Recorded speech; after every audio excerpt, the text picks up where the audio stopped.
Welcome to the Good Enough Moms podcast. Have you ever heard of that phrase that says, you can be everything you want to be, just not all at once?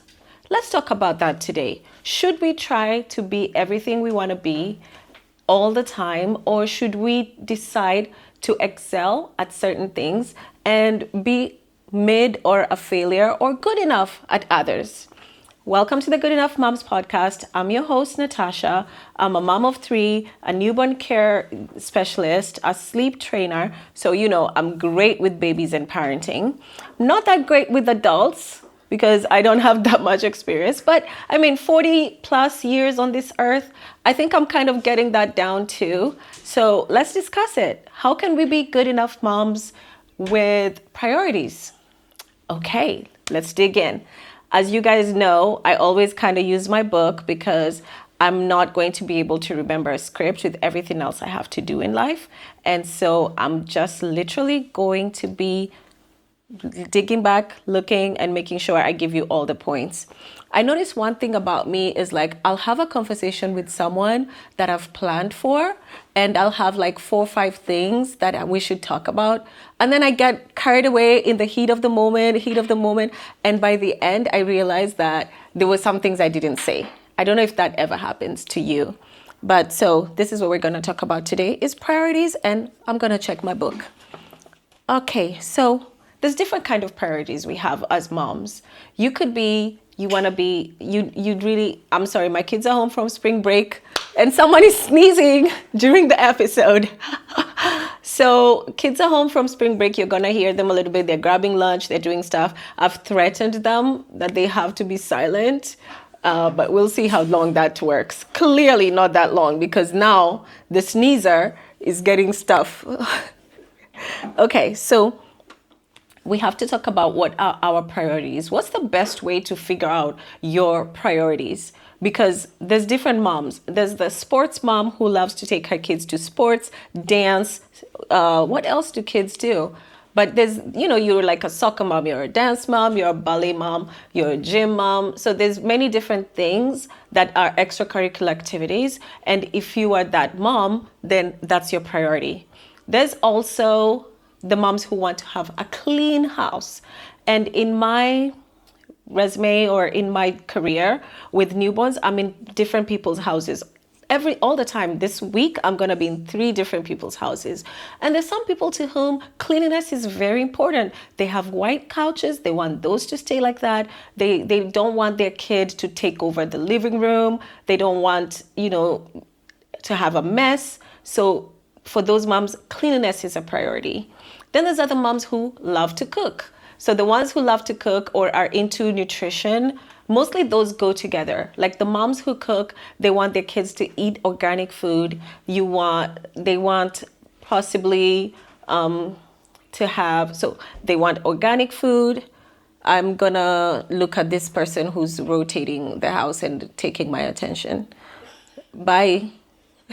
Okay, so if you're a mom who cares about nutrition or organic, they want their kids to have safe water, eat good food, take care of themselves outside, SPF, all those things, have great activity. So that's their priority. It's like having that healthy lifestyle. Healthy lifestyle, that's the priority I should have said.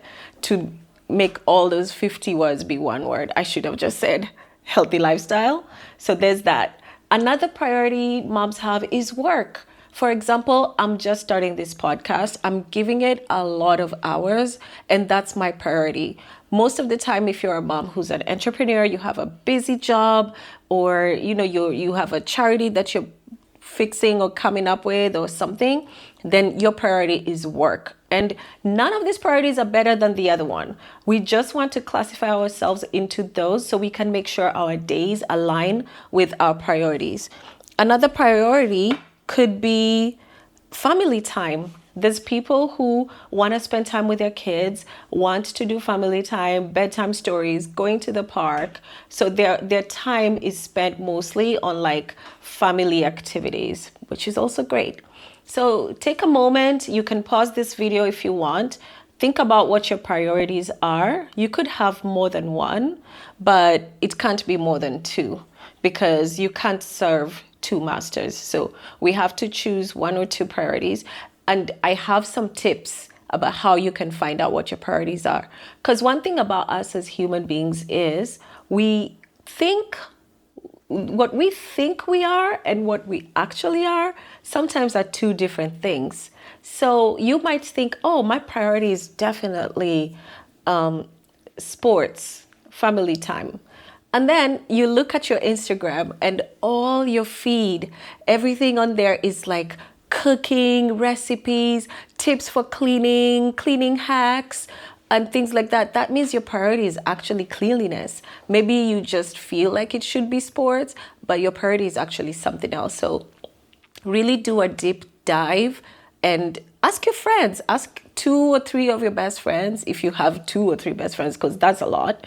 But ask someone who knows you, your sister, your partner. Someone will tell you like, no, you really care about a clean house. You never let us do anything. And then you're going to know what your priorities are. Okay, so now I'm hoping you've kind of looked at what your priorities are, and we're going to figure out how can we just keep those priorities prioritized, but still be good enough in everything else. So to reduce our stress. So let's say, for example, if your priority is cleanliness, there's some things you have to do to help yourself so you don't go crazy. One thing is have your kids help with the chores.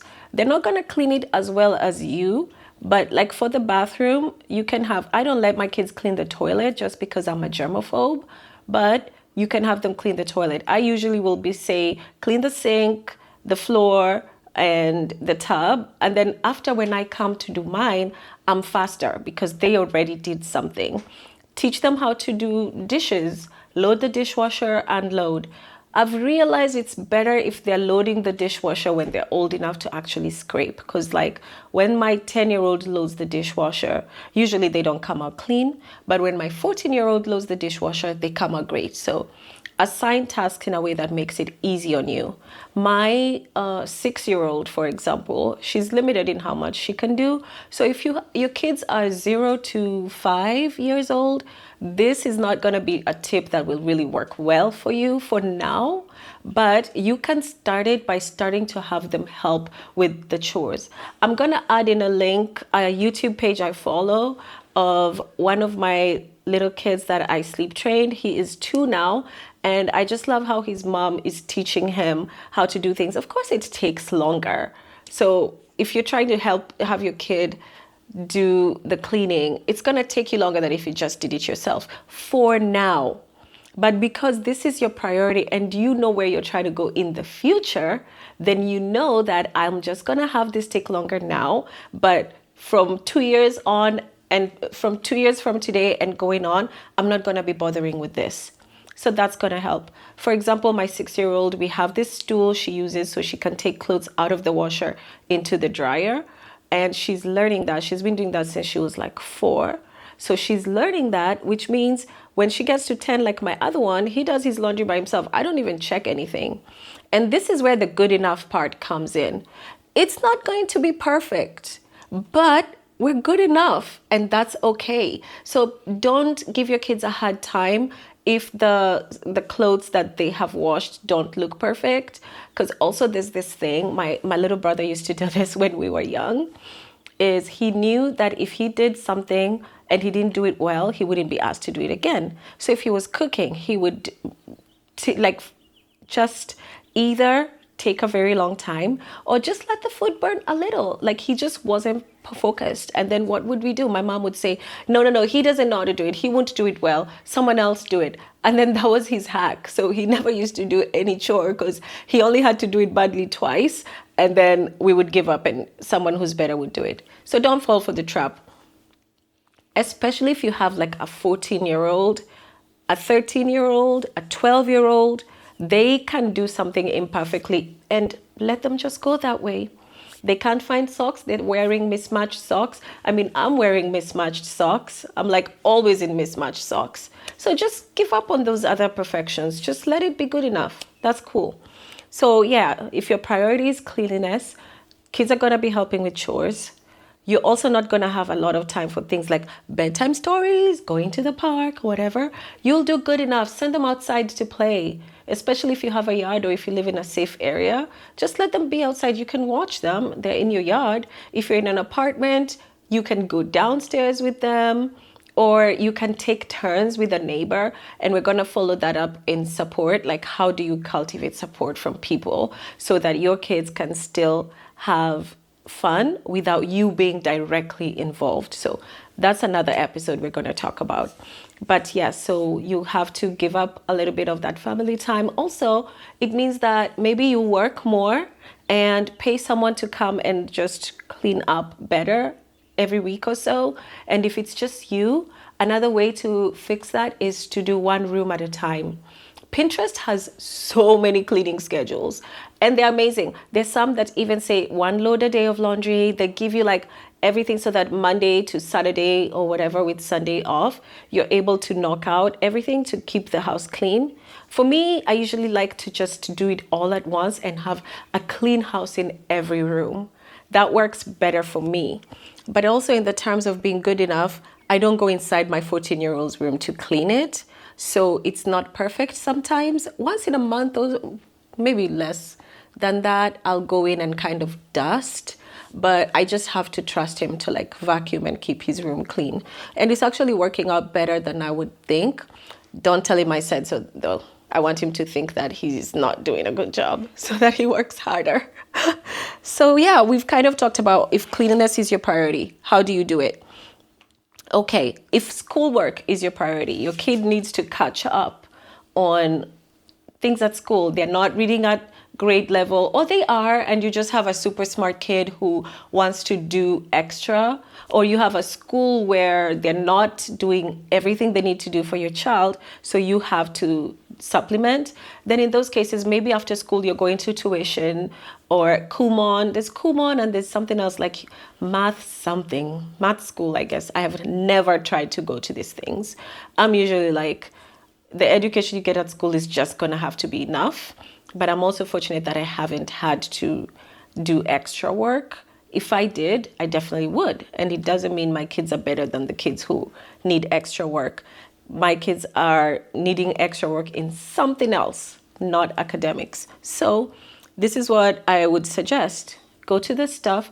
While you're there, I've noticed a lot of those places actually have nail salons next to them. So if you needed to do your nails, you could just do your nails while your kid is in Kumon. And then there are some things you're going to give up. When you get home, your kid's not going to be able to do chores as much as the one who came home earlier in the day. So you might have a dirty sink more, or you might not have time for play, but you're going to see a lot of improvement. And schoolwork is like the best, because schoolwork, the improvement is so clear. You can really see results quickly. So that's an ego boost for your child. And of course, when their confidence is great, you feel great. So for the moms whose schoolwork or education is important, it means that you're gonna have to not have a very clean house, not have kids who can do chores every day or all the time, but you'll do like a bedtime story. You'll have time for that. You might not go to the park as much as the mom who's into sports and extracurricular activities. That's okay. You're not going to feel bad when you see the mom posting about, oh, my kid had a home run. Oh, the sun, the park in the sun, the sun. What am I saying? The sun in the park in the sun. The sun in the park is so beautiful today. You're not going to feel bad because you already wrote your priorities down and you know your priority is schoolwork. So you're not going to feel bad. Okay, so next priority.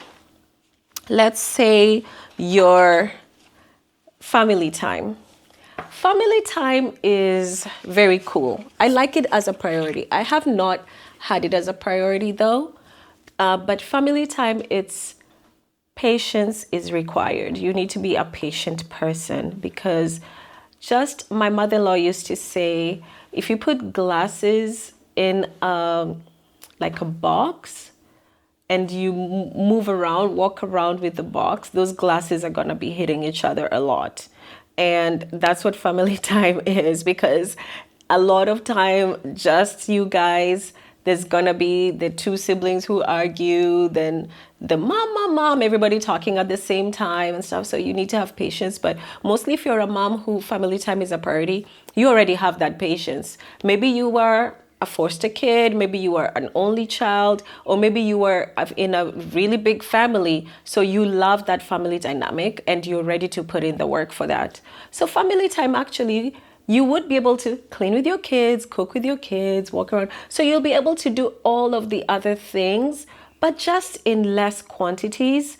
And then most of your time will be bedtime stories, cuddling, things like that. So a family time mom might not have as much screen time for her kids as a mom whose priority is maybe working or sports, because like when you have a priority like sports, it means your kids have gotten so much exercise when they're out that they can come back and just be on their video games and you are also resting. Like if you're a track mom, track has just started, and one of my friends is a track mom now, and I see her Insta stories, and it's like every Saturday they're outside from like 8 a.m. to like 12 or something. So by the time she comes home, she wants a break. The kid wants a break, so he could just be on video games, and she knows he already got outside time. So see how all these priorities play out in your daily life. I hope you're following. Okay, so what about if your priorities is sports? That's a very interesting one. There's so many levels to it, because student athletes, like I honestly don't even know how they do it. I don't think I would be a good student athlete if I had to be one right now, because they care so much about their nutrition, then they have to go to practice, then there's the extra practice they need to do at home. And sometimes you really have to be like a therapist for your child, because they have to deal with failure, they have to deal with putting in the work when they don't feel like, they need a motivational speaker, they need someone to talk to them when the game's not going their way, and you have to be all these things to this child. So a sports parent will definitely not have a clean house, because she's never home. When is she home? Especially if you're doing softball. I have a friend who they do softball, volleyball, soccer a little bit, but those two, softball and volleyball, they travel so far. Like for us in LA, they drive like an hour. Sometimes the tournaments are overnight. My friend who's a dance mom, they're at a competition, and I didn't even know till today that those competitions are overnight. So a sports mom is never home, which means take out on the road, but because the kids care about nutrition, they'll find time to kind of cook. But it's not fair if you have a student athlete who has been at practice, who's genuinely trying, who's keeping up with their grades. It's not fair to scream at them if their chores are not well done or completed, or if they don't have chores, that's fine, as long as they're good enough and they're trying their best. So we just have to remember, when you see those perfect homes on Insta, first of all, remember that sometimes it's just this space that looks perfect, the rest looks crazy. If I turned this camera around, the mess that's on the other side, it's two different worlds. And a few of the influencers, I think it's TikTokers, when TikTok was closing for like, I don't know, 7 hours, TikTok closed, some of them were confessing. And I love the ones who are real, and they actually say, this is how my house looks when I'm shooting. And then they show you 5 hours later when the kids are just running rampage and stuff. So when you see that house that looks great and you're a sports mom, just remember, this is not my priority. And, look at pictures of your son like scoring home runs or touchdowns or whatever, and feel better about yourself. You're doing good enough. You're trying. So that's all that it is. We're not going to get stressed about things we can't do. And my pet peeve is literally those trad wives TikToks and those trad wife Instagrams. Like, looking beautiful and talking like this about how you're gonna make cereal from scratch in your perfect house with your Wagyu beef. Like, just stop it.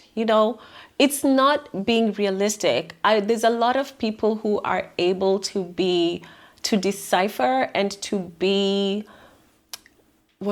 discerning about those reels, someone like me, those things are never going to make me feel bad. Because first of all, if you have 3 hours to make cereal from scratch, you have a nanny, because where are your kids? You know? So first of all, you have a nanny, which I don't have. You have maybe an active partner who's helping, which I don't. Maybe you're only making this meal once every 2 weeks, which is on filming day. And then the other times you guys are like eating chef food or homemade or takeout food and it's not homemade. I don't know your reality. So those videos can be so dangerous. And I really feel like I'm like an advocate against them. But they can be so dangerous because they make women try to do all this. Honestly, if you're a working mom, and even if you're a stay-at-home mom who has drop-offs and pickups, so if your kids go to school 8:45, 8:30, we'll even give it 8:15. Your kids go to school 8:15 to 3, which means from 8:15 when you drop them off, you don't get home till 8:30, 8:45. If you have a dog or something, you don't really settle in until like 9:15, 9:30. You need breakfast too. So let's push it to 10. And then you have to pick them up at 3. So you have to leave the house at like 2:30. So from 10 to 2:30, that's not a full day. Whenever a mom is like, oh, I can't believe I had a full day and I got nothing done. No, you did not have a full day, sis. You had 4.5 hours, of which you needed lunch, you needed to go to the bathroom. Maybe you caught up on text. Maybe you watched TV or you scrolled social media. So you don't have time. There's no way you're making cereal for 3 hours from scratch. We're not doing that. We are doing good enough. I'm going to see if there's anything I forgot. But I feel like we are okay. Oh, I think I remember something that will help you. You just have to remember that it's not a marathon. It's a sprint. Someone used to say this. My brother says this all the time. It's not a marathon, it's a sprint. So if you have a day where you did nothing, you'll make up for it another time. Consistency doesn't look like this. Consistency looks like high, low, low, low, low, low, low, high, high, high. As long as every day there's something to it, that's consistency. I'm going to end by saying this is what I would like for you to do is when you have a week that you need to get some stuff done, go ahead and brain dump and just write the list of the goals, of the tasks, of the duties you have, write them down, and then pick 3. Just pick only 3 and get those done for the week, okay? Thanks for watching the Good Enough Mom podcast. All right. Nice. Wow, what yapping. I didn't even know